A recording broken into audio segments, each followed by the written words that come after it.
सर्वे भवन्तु सुखिनः सर्वे सन्तु निरामयाः सर्वे भद्राणि पश्यन्तु मा कश्चित् दुःखभाग् भवेत्। ओम पूर्णमदः पूर्णमिदं पूर्णात् पूर्णमुदच्यते पूर्णस्य पूर्णमादाय पूर्णमेवावशिष्यते। ओम शान्ति शान्ति सुशान्तिर्भवतु। बोल प्रेम से श्रीमद् भागवत महापुराण की जय। जय श्री राम। अब हम सब अपना अपना स्थान ग्रहण करें।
शरद फूल राधे रानी की कृपा से मैंने लोग धन दिया उठा। बोलो श्री गोरखनाथ की श्री कन्हैयालाल की जय। जय श्री राधे। जोरदार कीर्तन ध्वनि से स्वागत करें हमारे मंदिर समिति के अध्यक्ष जो है जोड़ेश्वर जी का और साथ ही प्रमोद महतो जी का एक बार जोरदार कीर्तन ध्वनि से स्वागत करें। आप तबले से कर दिया कीजिए अनिल जी।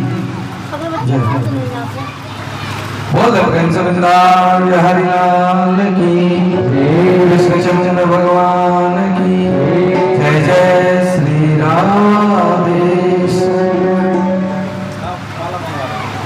तो देखिए भगवान श्री कृष्ण गोवर्धन लीला से यही संदेश दिया, संक्षिप्त में समझ लो कि कोई भी बड़ा काम हो और उसमें विजय प्राप्त हो तो ये नहीं कहना चाहिए कि हमने किया।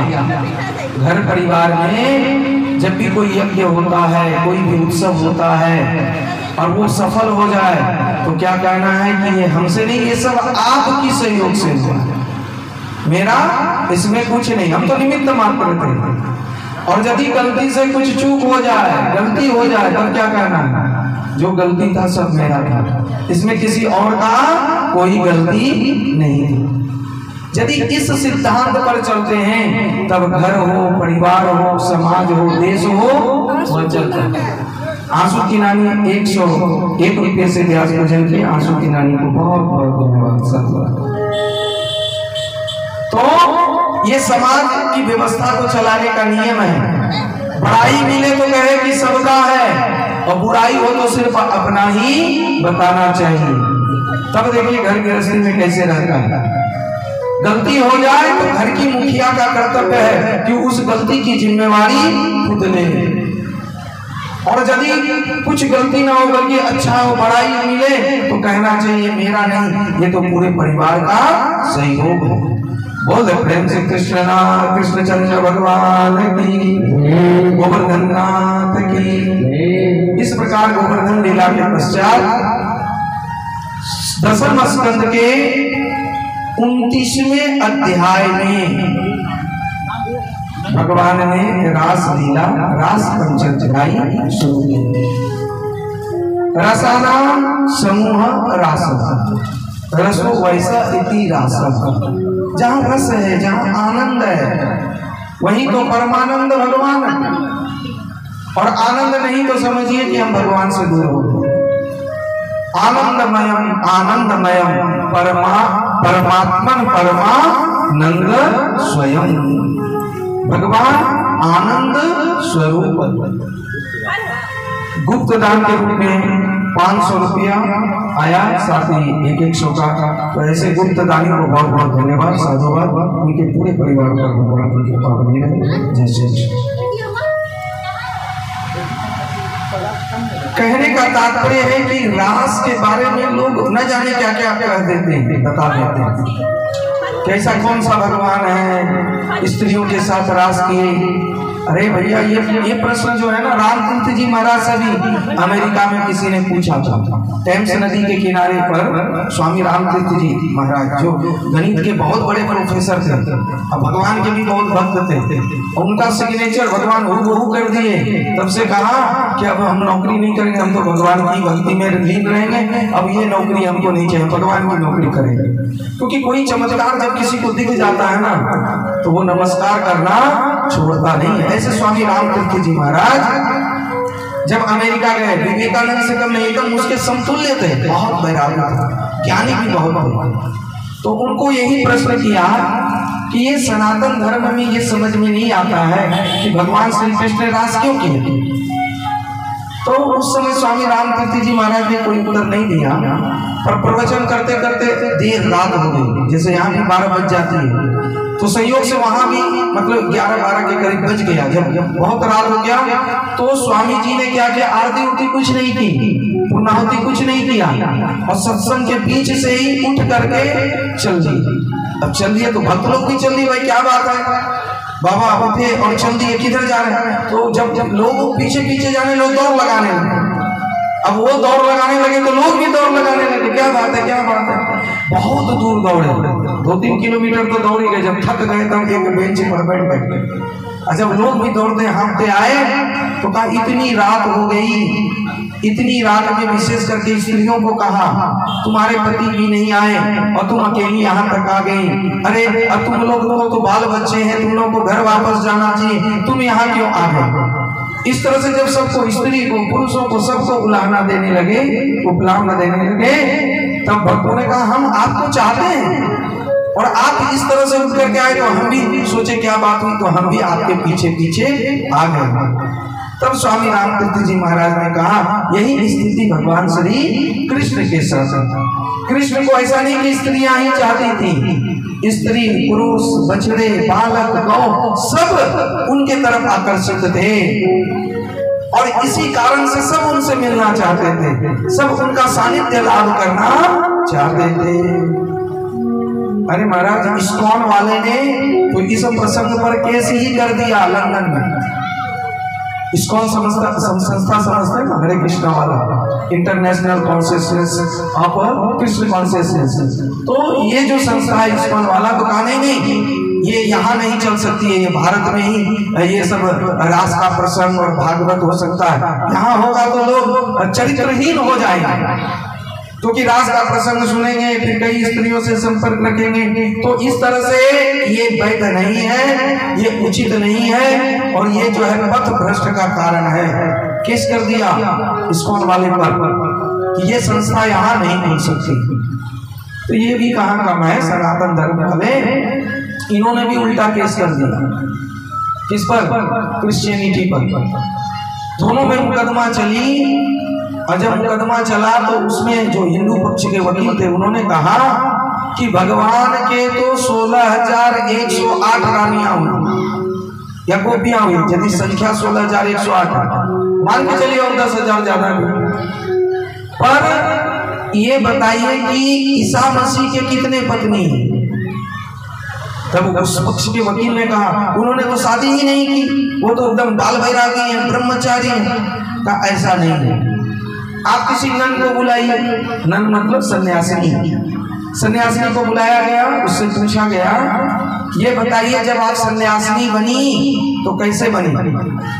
तब उन्होंने कहा कि हम सन्यासिनी बनने के समय कसम खाए, प्रतिज्ञा खाए। सन्यासिनी भी ब्रह्मचारी होती है, शादीशुदा नहीं करती, उसी को सन्यासिनी नन कहा जाता है। तो कहा कि आपने कौन सी शपथ खाई, कौन सी कसम खाई? कहा जब हम सन्यासिनी बनते हैं तब ईसा मसीह का सौगंध खा करके कहते कि आज से यही हमारे सब कुछ है, पति है, आज से ये हमारे पति हैं, अब हम कोई दूसरा विवाह नहीं करेंगे, दूसरा शादी नहीं करेंगे, बस ईसा मसीह को ही अपना पति मानेंगे। हिंदू पक्ष के वकील ने कहा बस बस हो गया। तब कहा जज साहब ये बताइए आज पूरे विश्व में कितनी सन्यासिनी है? कहा लाखों से ऊपर।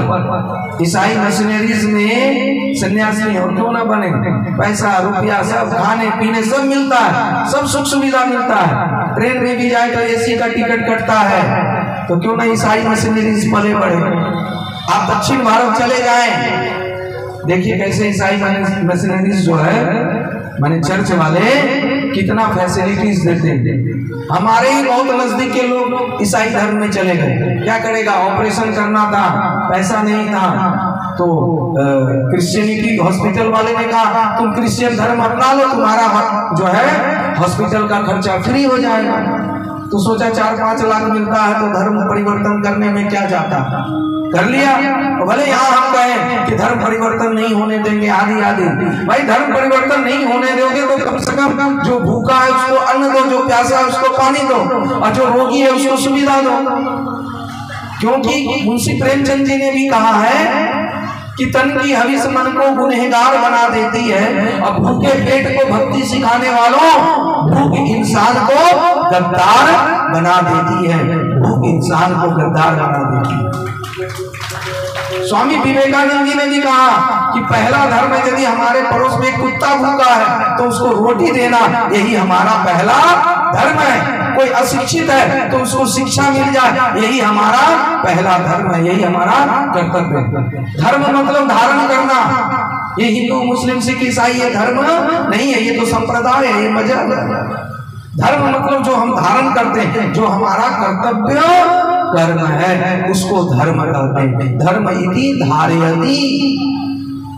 अब यहाँ का धर्म कुछ और हो सकता है, पर ठंडे प्रदेशों में कुछ और हो सकता है, क्योंकि वहां जीने के लिए यदि कोई थोड़ा विस्की पिए तो उसको पाप नहीं कहा जाएगा, क्योंकि शरीर को जिंदा रखना। कहने का तात्पर्य है कि इसके तात्पर्य को समझें, अंदर गहराई में उतर करके, क्योंकि व्यास जी महाराज, सुखदेव जी, तुलसीदास जी यूं ही कोई ग्रंथ नहीं लिख दिए।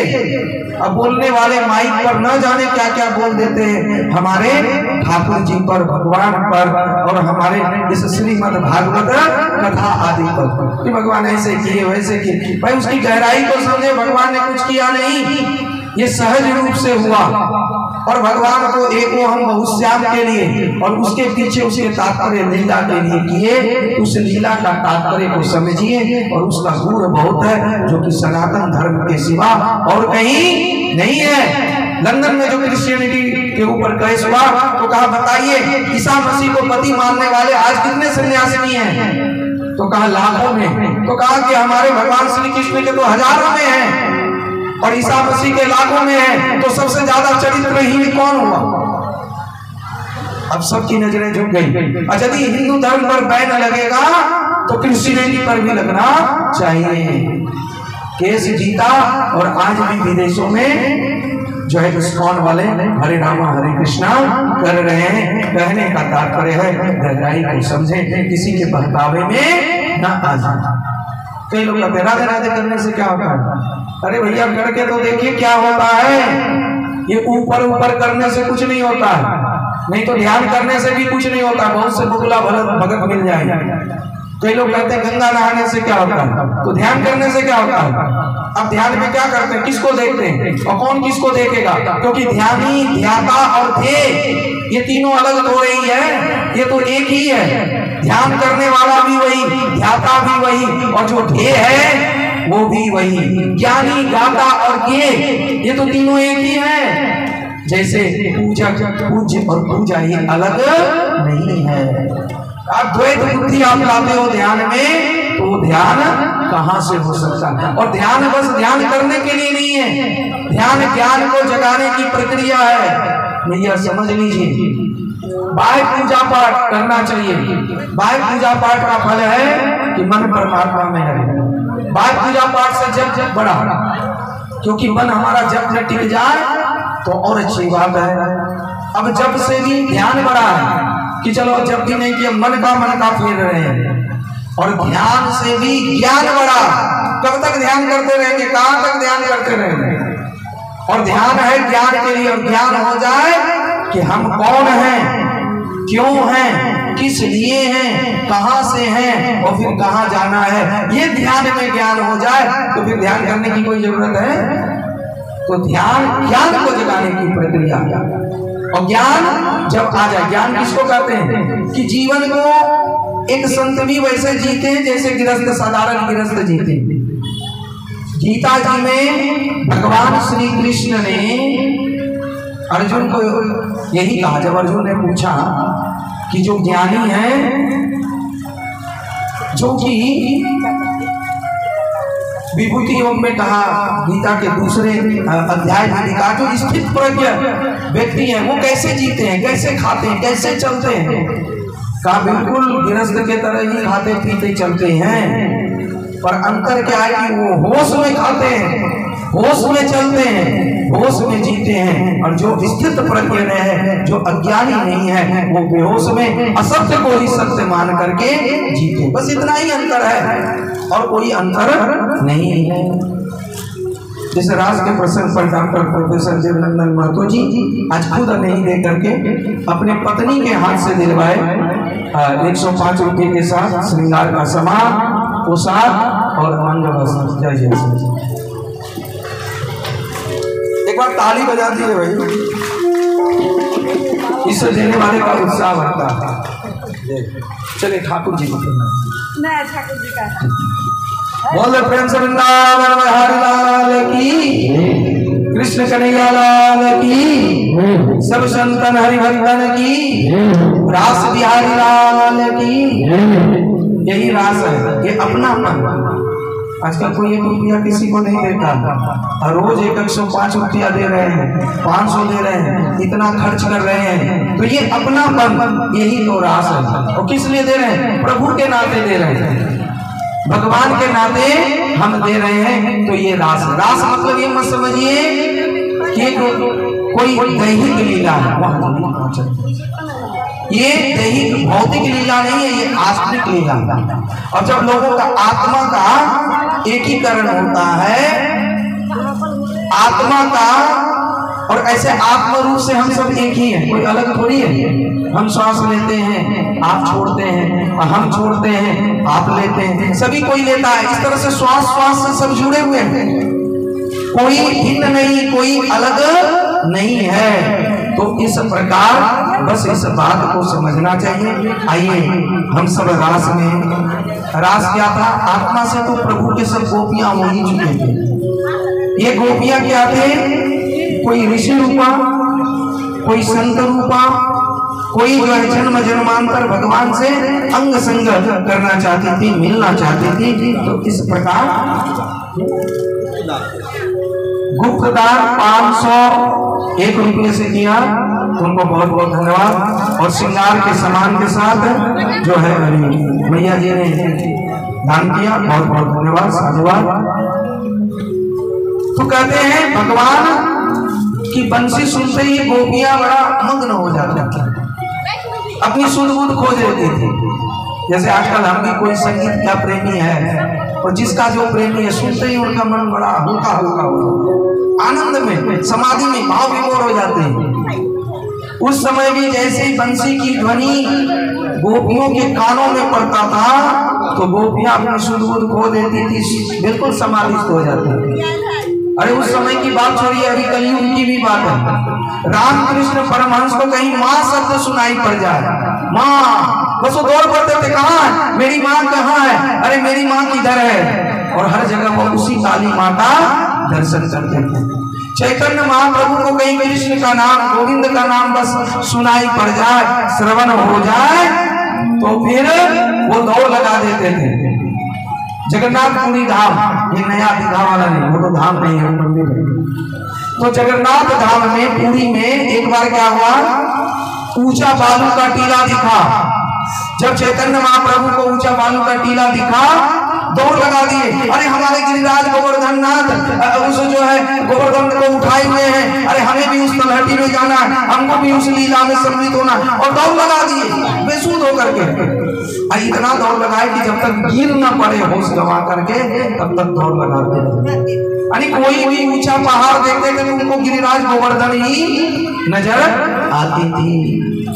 तो उस समय भी गोपियों को कहीं भी बंसी की ध्वनि सुनाई पड़ जाए तो वो वहां पर कन्हैया का ही दर्शन करते थे।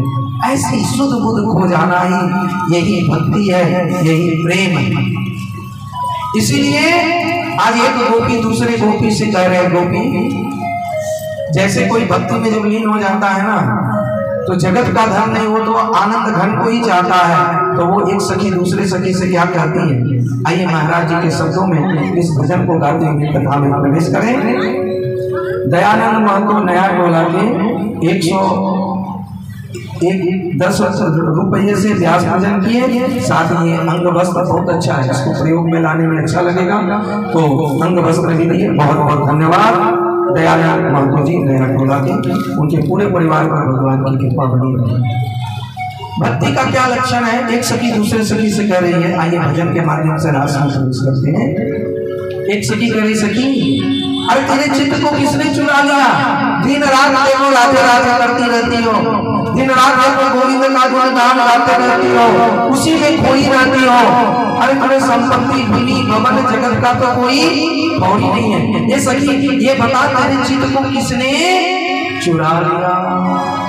सखी कौन मिले चित्त चोर तुम्हें, सखी कौन मिले चित्त चोर तुम्हें, सखी कौन मिले चोर तुम्हें, सखी कौन मिले चित्त चोर, सखी कौन मिले चित्त चोर तुम्हें, सखी कौन मिले चित्त चोर तुम्हें, सखी कौन मिले चित्त चोर तुम्हें, सखी कौन मिले चित्त चोर तुम्हें। तुम मनुष्य को जीवन तन मन जिसके अर्थन, तुम मनुष्य को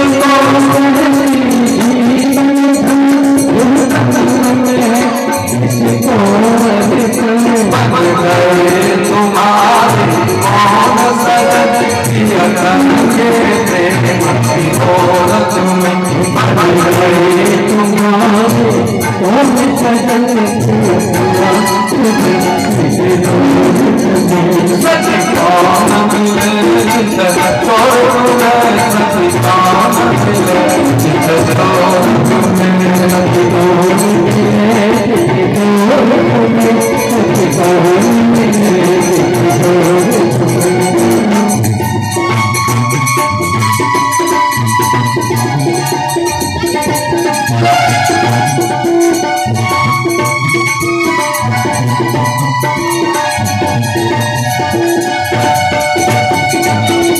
अब सुननी कुछ न सुनाती हूँ, जाने क्या गोपी कहानी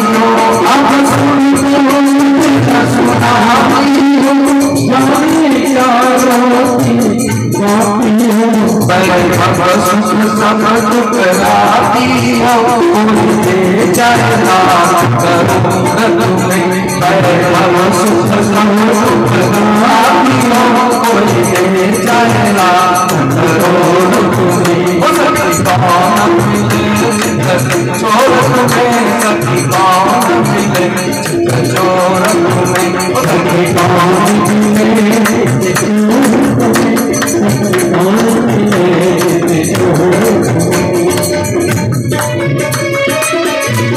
अपने ही बस्ती में अपने ही आनंद में छुट्टी रहती हो सही तेरे चिंता किसने छुड़ाया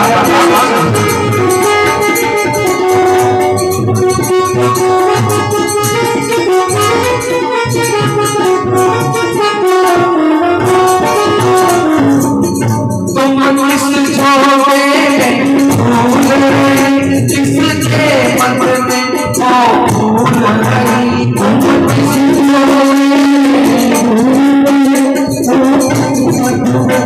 तुम किस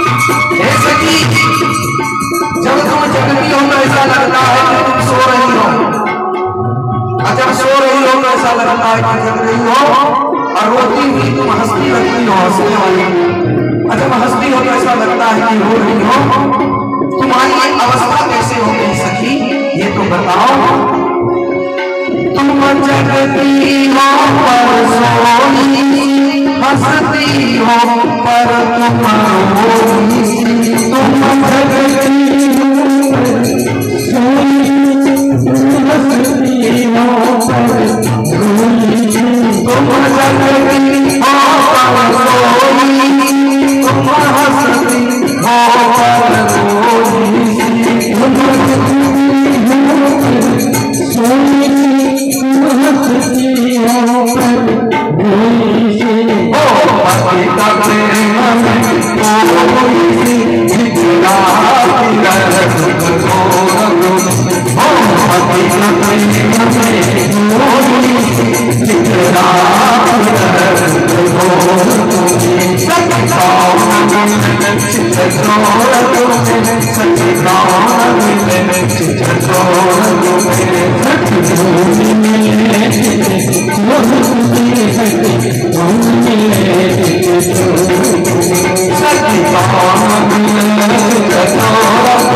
Oh बोल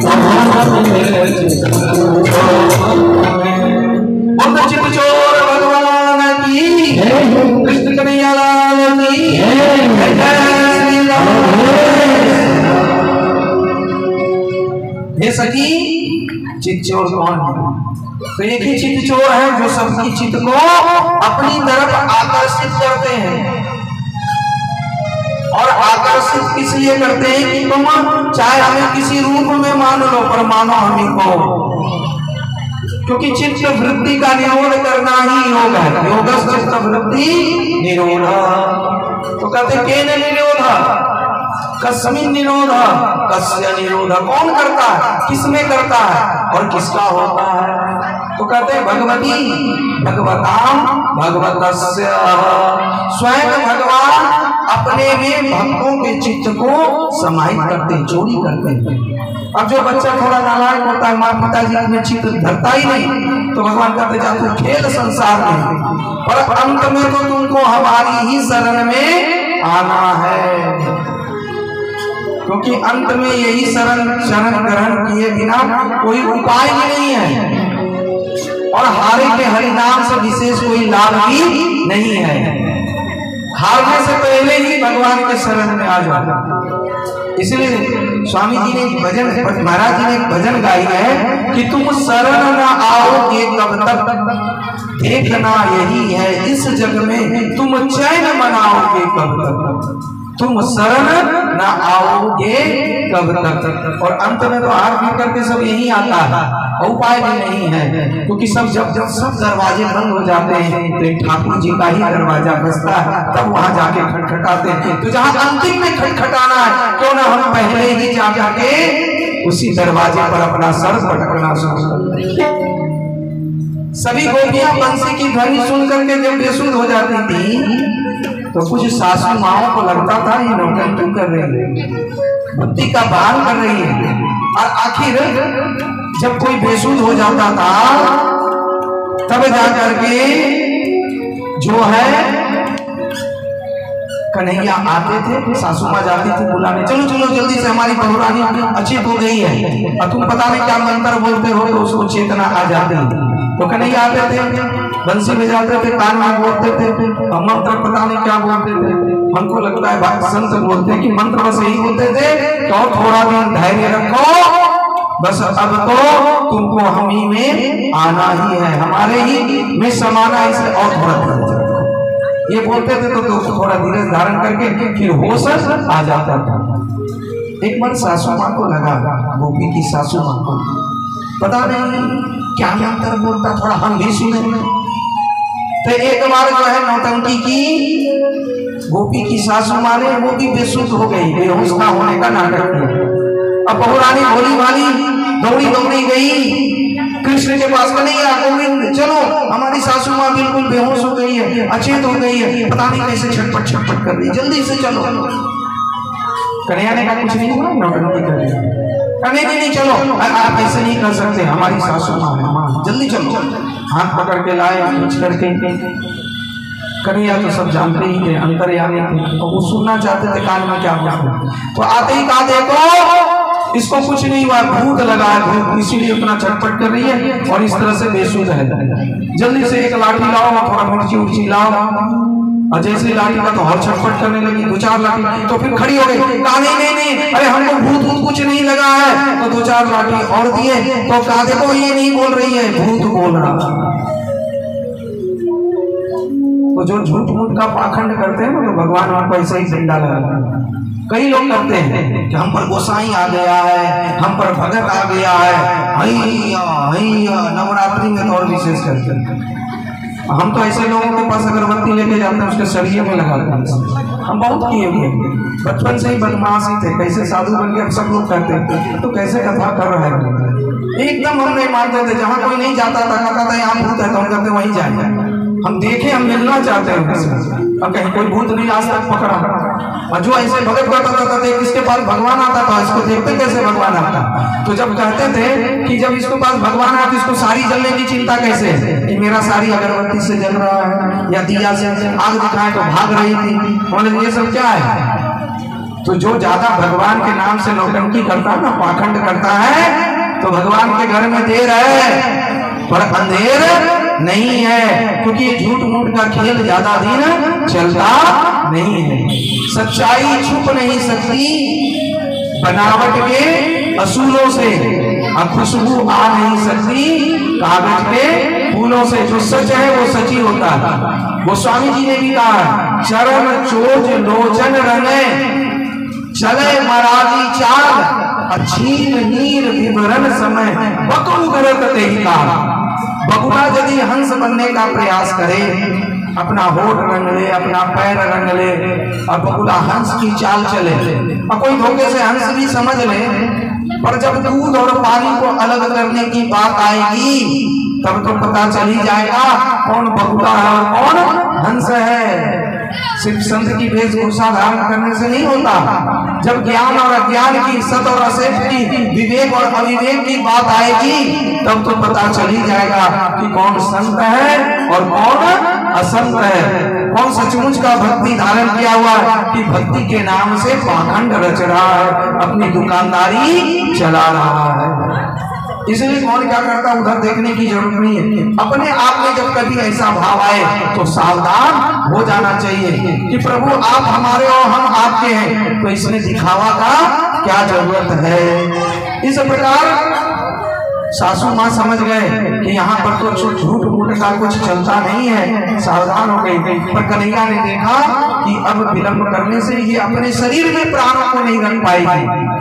तब जैसे ही शरद फूल मल्लिका, शरद पूर्णिमा की रात्रि आई, भगवान ने योग माया उपाश्रित, योग माया का आश्रय लेकर के, योगाया संयोगाय यह माया सर्वभूता मनोरम, यानी सभी भूतों को मनोहर करने के लिए भगवान की रात्रि समस्त फूल मल्लिका भिक्षम ऋतु मनश्चक्रे योग माया मुपाश्रिता, योग माया का आश्रय दे करके बंसी बजाया, उसमें काम बीज डालकर। और इसके पीछे बहुत से कारण थे, और जब बहुत से कारण होते तब भगवान को ही नहीं लाता। पहला कारण तो ये था कि कामदेव, जब भगवान शिव ने कामदेव को अपने तीसरे नेत्र से भस्म कर दिया तो कामदेव ने कहा ध्यान में, पूजा पाठ में, जप में तो कोई भी कामदेव को परास्त कर सकता है, वहां तो एकदम बाल ब्रह्मचारी बना रहे। पर स्त्रियों के बीच, यानी जब खाना बहुत सारा सामने हो, पनीर, पुलाव, रसगुल्ला, मिठाई, फिर भी जी से लाल ना टपके। और आजकल तो थोड़ा सा गोलगप्पा देखते ही सोचता 10 रुपया में 5 या 4 में देकर खा लेते हैं, तुरंत लाल टपकने लगता है। आजकल फल वाला मक्खी उड़ाता है, और गोलगप्पा वाला रात को 12 बजे तक सोता है, और सुबह उसी मक्खी वाला हाथ से न जाने जैसे तैसे, सभी नहीं भाई, बुरा नहीं मानेंगे, कुछ कुछ ऐसे देते हैं एकदम जैसे तैसे बनाता, और वही खट्टा खट्टा गोलगप्पा खाने के लिए ठेले पर। अभी तो बैन हो गया था अहमदाबाद में। जय हो प्रभु। बोल वृंदावन बिहारी लाल की, कृष्ण कन्हैया लाल की। इस रास उत्सव के अवसर पर नूतन देवी नया टोला के 101 रुपये से व्यास पूजन किए, और बसंती देवी की तरफ से हमारे रंजित पंडित जी जो है एक बहुत सुंदर माला गले में धारण करवाए। तो ये शोभा है, थोड़ा आंख को भी अच्छा लगे। वासना को हम उपासना से ही बदल सकते हैं। कुछ अच्छा देखना चाहते हैं तो ठाकुर जी की छवि को देखें और ठाकुर जी का ही श्रृंगार करें, उसी को नित्य नूतन माला पहनाए, तो फिर हृदय में जल्दी संसार के प्रति वासना नहीं आएगी। बहुत से लोग हैं ठाकुर जी की इतनी सेवा करते हैं ना, लड्डू गोपाल की रोज नया नया, कई लोग कहेंगे ऐसा करने से क्या होता है। अरे भाई वो संसार में ने से न लगा करके संसार में फंसने के लिए वो लड्डू गोपाल की मूर्ति हो या कोई भी मूर्ति हो, माँ काली की मूर्ति हो, उसमें अपने मन को लगाते हैं। तो इस प्रकार जो है मन कहाँ लगाना चाहिए, तो मन को संसार से उपराम होकर के भगवान में लगाना चाहिए। जो गोपियां लगाई और भगवान ने जब उस शरद पूर्णिमा में बजाई बंसी, तब क्या हो गया, जो जिस अवस्था में थी उसी अवस्था में दौड़ लगा दिया। जहां से बंसी की आवाज सुनाई पड़ रही है। कोई ये नहीं कहा कि थोड़ा सा हम अभी बच्चे को भोजन करा रहे हैं तो करा के आते हैं। कोई ये नहीं कहा कि हम गैया दूर रहे तो दूर करके आते हैं। कोई ये नहीं कहा कि अभी हम घर पोछ रहे हैं, लीपा पोती कर रहे हैं तो थोड़ा इसको साफ सफाई करके आते हैं। अरे जो जहां कपड़ा जैसे पहना था, जिस अवस्था में थे, सर्वस्थान गतो पीवा या स्मरेत पुंडरीकाक्ष सहवाय अभ्यंतर शुचि, जो जिस अवस्था में था उसी शुचिता को धारण करके अंतर में दौड़ लगा दिए। अब जब बुलावा बंसी बजेगा, हम सबको भी ठाकुर जी बुलाएंगे तो क्या कहेंगे, थोड़ा बेटा का शादी देख लें, थोड़ा पोता का शादी देख लें, और थोड़ा पोती का विवाह देख लें, या थोड़ा बढ़िया कोट कपड़ा पहन लें, ऐसा कहेंगे क्या? अरे जब उनकी बंसी बजेगी, जब बुलावा आएगा तो हम जिस अवस्था में रहेंगे उसी अवस्था में छोड़ के जाना पड़ेगा।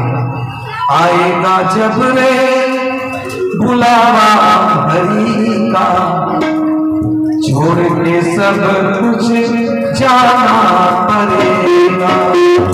आएगा जब रे बुलावा हरि का, छोड़ के सब कुछ जाना पड़ेगा।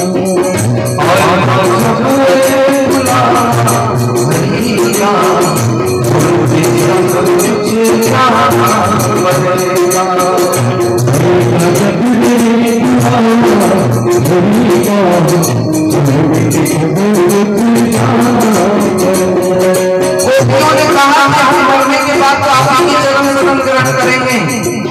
इसलिए हे प्रभु, हम जीते जी आपसे मिलना चाहते हैं, ये सशरीर आपसे दर्शन करना चाहते हैं, आपका साक्षात्कार करना चाहते हैं। इतनी कृपा करो, क्योंकि हम आज से आपको नहीं चाह रहे हैं, हम तो कई जन्म जन्मांतर से चाह रहे हैं।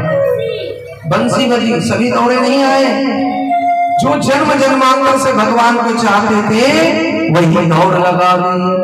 लहंगा धरियो शीश पर, दही चूनरी पा, अपतियन रुके नहीं रुकी, छोड़ चली घर गाँव। सब कुछ छोड़ करके दौड़ पड़ी। जब दौड़ लगा दी, पहुंच गए कहाँ? यमुना नदी के पुलिन पावन तट पर। जब पहुंच गए तो कन्हैया ने कहा, स्वागतम व महाभाग प्रियम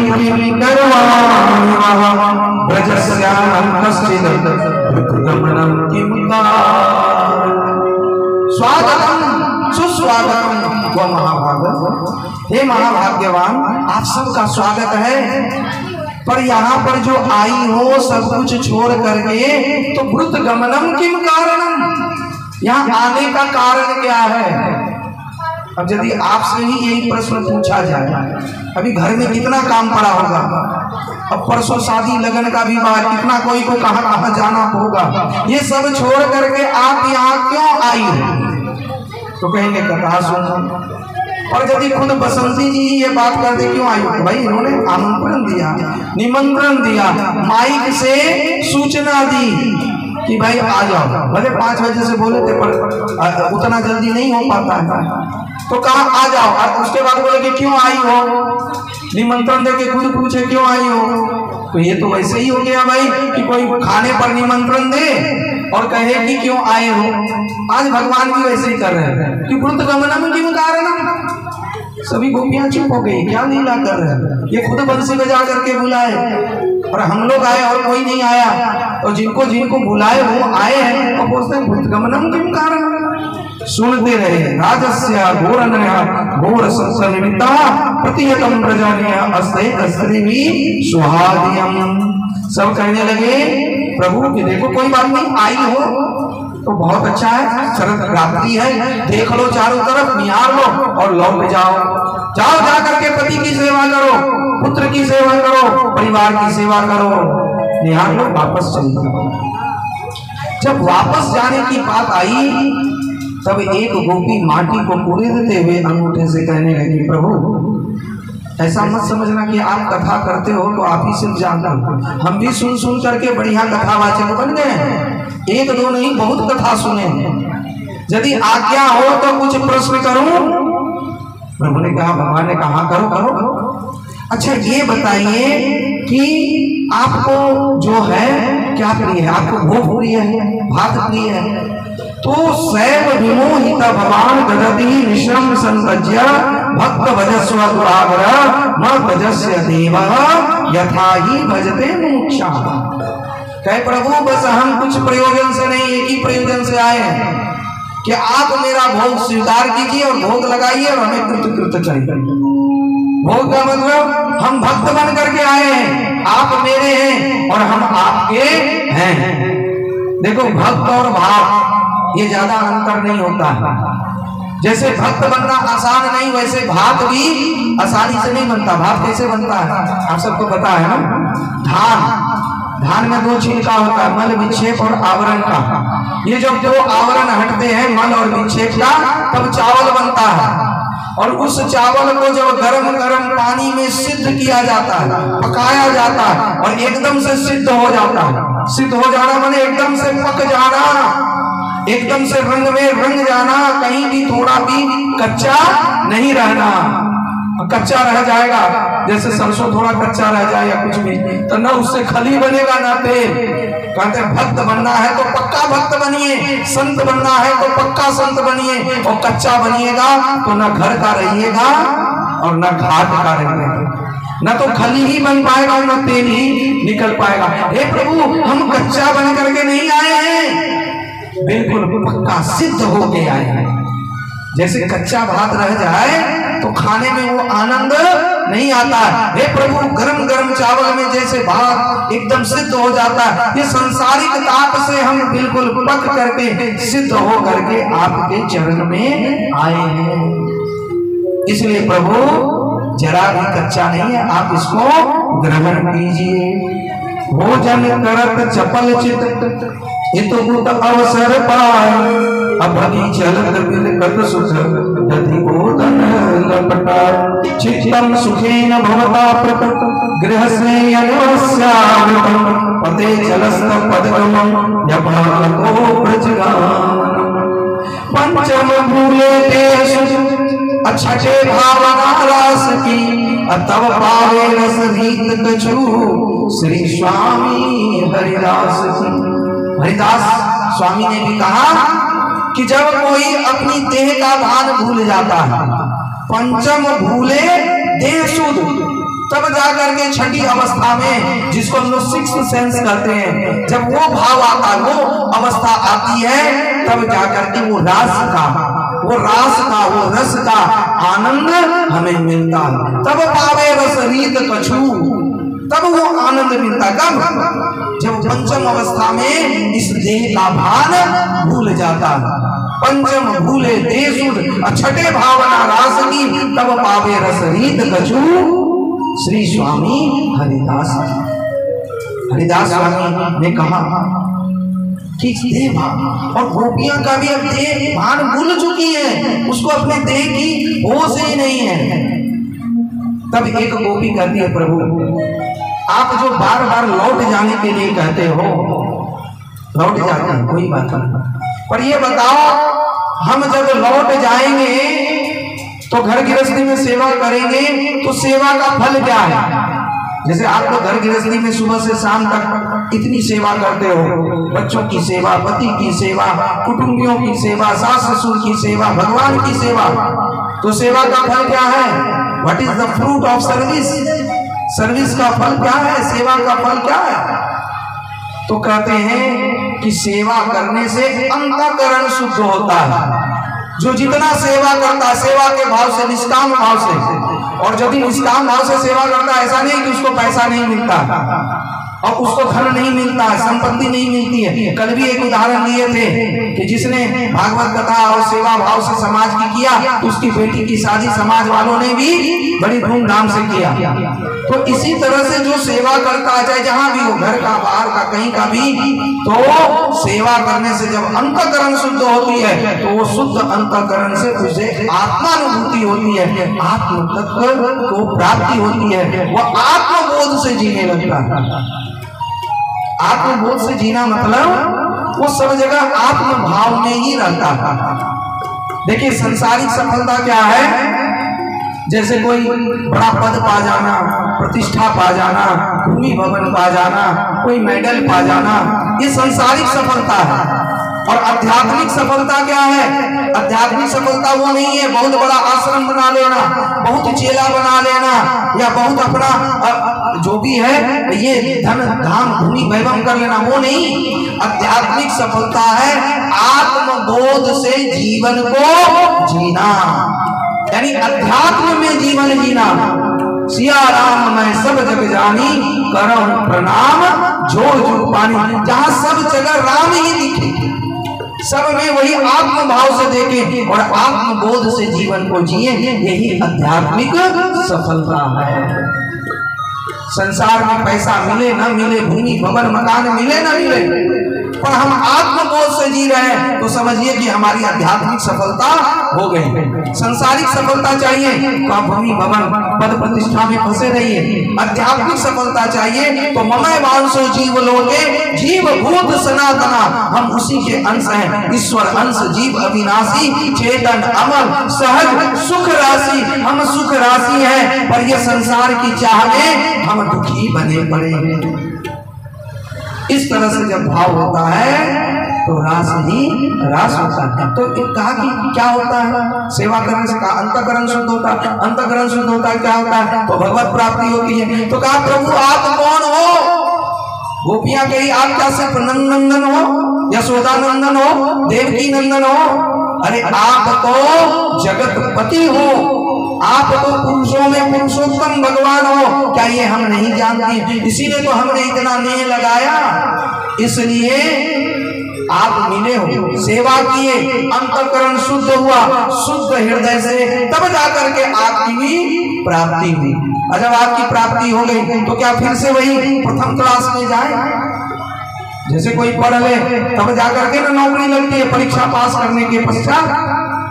अब जब नौकरी लगी तो कहते नहीं फिर से जाकर के पहली क्लास में पढ़ो। ये सेवा क्या है? ये प्रथम श्रेणी का क्लास है। जो जितना सेवा करेगा उतना अंतःकरण शुद्ध होगा, तब जाकर के प्रभु का साक्षात्कार उस शुद्ध मना से होगा। गोपियां ने कहा था आपका ऐसे थोड़ी मिले, सेवा करके मिले, और फिर से कहते हो सेवा जाकर के करो, फिर से संसार में फंसो, फिर वह नून तेल लकड़ी में जाओ। इसलिए प्रभु ठीक है, यदि आपकी आज्ञा है तो हम जाने को भी तैयार।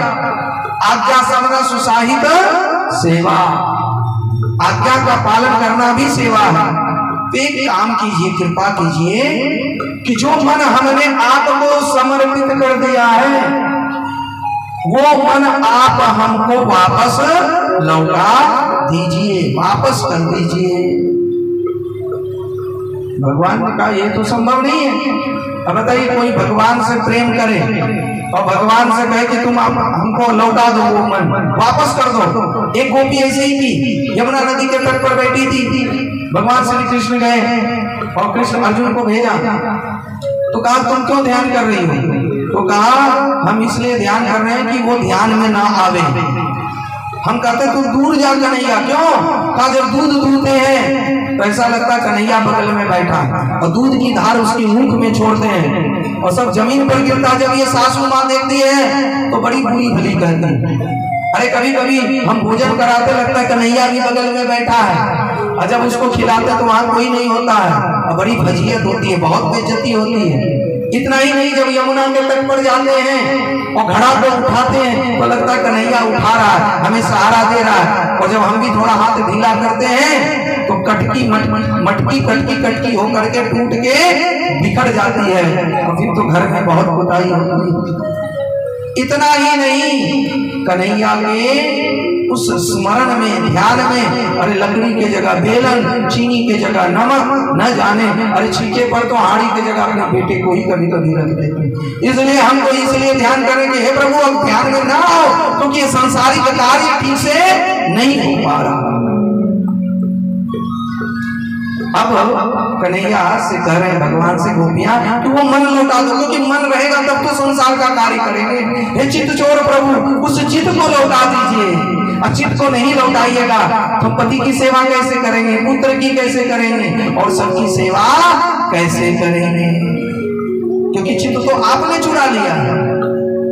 भगवान ने कहा तो ये तो हमसे हो ही नहीं सकता। जब हो नहीं सकता तो प्रभु आप फिर क्यों कर रहे हैं कि लौट जाओ, क्योंकि लौटाने के लिए तो मन आपको देना ही पड़ेगा। तो भगवान ने हार करके कहा ये बताओ तुम चाहती क्या हो। तब जाकर के कहने लगे अंतर्हिते भगवती सहस्रे भजनाम अंतस्य स्मरंचना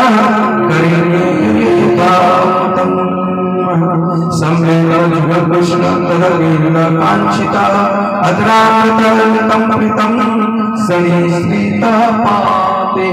हे प्रभु बस कुछ और नहीं, हम अधरामृत का पान करना चाहते हैं। अधरम मधुरम बदनम मधुरम मधुराधिपते रखिलम मधुरम, क्योंकि आप मधुर मधुर हो, आपका सब कुछ मधुर है। हे मधुराधिपति आपके उस मधुर का हम अधरामृत पान करना चाहते हैं। अधरामृत मतलब जो धरा का पृथ्वी का अमृत नहीं है वही अधरा। धरा माने पृथ्वी, जो पृथ्वी का अमृत नहीं है वैसा अमृत का पान कराइए। और उस अमृत को पान करके हम अपने जीवन को कृत कृत धन्य दान करना चाहते हैं। तब भगवान कहे धन्य हो, चलो उस आनंद को परमानंद को प्राप्त करो। तब भगवान ऐसा रूप बनाते हैं कि सभी गोपियों के मध्य वह स्थित होते हैं और सभी गोपियों को लगता है आज कन्हैया हमारे साथ। भगवान मधुर मधुर बंसी बजाते हैं और जब मधुर बंसी बजाते हैं कामदेव को भी पुकारते हैं कामदेव आ जाओ, क्योंकि तुमने कहा था कि स्त्रियों के बीच रह करके भी यदि आप में वासना न जगे, आप अपने पद से च्युत न हो, तभी आपको हम भगवान मानेंगे। कामदेव भी उस रास में आया, उसने भी वशीकरण, मोहन, उच्चाटन, संभवन, उद्दीपन ये पांचों प्रकार के बाण चलाए, पर भगवान टस से मस नहीं हुए। जब अपने पद से च्युत नहीं हुए तभी कामदेव भगवान ने उनका एक नाम नया दिया अच्युत। बोलते अच्युत भगवान की, अच्युत भगवान की, दास बिहारी लाल की। जब च्युत रहेंगे तो यहाँ कामदेव को भी दिखाने के लिए क्या किए भगवान एक गोपी और एक कृष्ण बन गए और सभी गोल गोल घूमते हुए बड़ा नृत्य करने लगे। आइए हम लोग भी इस रास में प्रवेश करें। किस भाव से? गोपी भाव से, क्योंकि रास में गोप का पुरुषों का प्रवेश निषेध था। पुरुषों का प्रवेश मतलब शरीर से नहीं, हृदय से स्त्री भाव रहेगा तभी आप गोविंद को अपने हृदय आंगन में प्राप्त कर पाएंगे। और यदि वो भाव नहीं रहेगा तो रास का आनंद नहीं रहेगा। इसीलिए कहा जो भी स्त्रियां हैं वो प्रवेश कर सकती हैं, पुरुषों का प्रवेश निषेध है। नारद जी भी आए, राधा कुंड में स्नान किए और नारद से बन गए नारदी। तब जाकर के नारद भगवान नारदी बन करके उस रास में प्रवेश किए। इधर भोले बाबा भी कैलाश में अपनी मैया पार्वती से कह रहे हैं कि पार्वती मुझे भी थोड़ा सजा दो। क्यों? हमें भी रास में जाना है, क्योंकि वहां गोपियां कृष्ण ये सब नृत्य कर रहे हैं। भोले बाबा सज सवर करके अब रास में आ रहे हैं, पर रास में आने से पूर्व पार्वती मैया ने कहा ये क्या करवाने जा रहे हो? अरे वहां स्त्रियों का प्रवेश है, हमको स्त्री बना दो, हमको भी साड़ी पहना दो, हमको भी चूड़ा पहना दो, हम स्त्री बन के जाएंगे और घूंघट डाल लेंगे, चुनरी ओढ़ लेंगे तो कन्हैया पहचान ही नहीं पाएगा। यदि पोल पट्टा खुल, अरे खुलने ही नहीं देंगे, हम ऐसा नृत्य करेंगे, ऐसे ढंग से रहेंगे, बस तुम हमको स्त्री बना दो। आज क्या करे हट, और भोले बाबा का हट को जानते ही है सब। हट कर लिए मैया पार्वती आज भोले बाबा का श्रृंगार कर रही हैं और भोले बाबा भी इस रास में आ रहे हैं। आइए हम लोग भजन के माध्यम से आज जो भोले बाबा है वो भोली बाबा बन के आ रहे हैं और कैसे वृंदावन में गोपेश्वर महादेव से स्थापित हुए। आइए भजन के माध्यम से लोग समझ बहुत प्रेम से भोलेनाथ की कृष्ण कन्हैया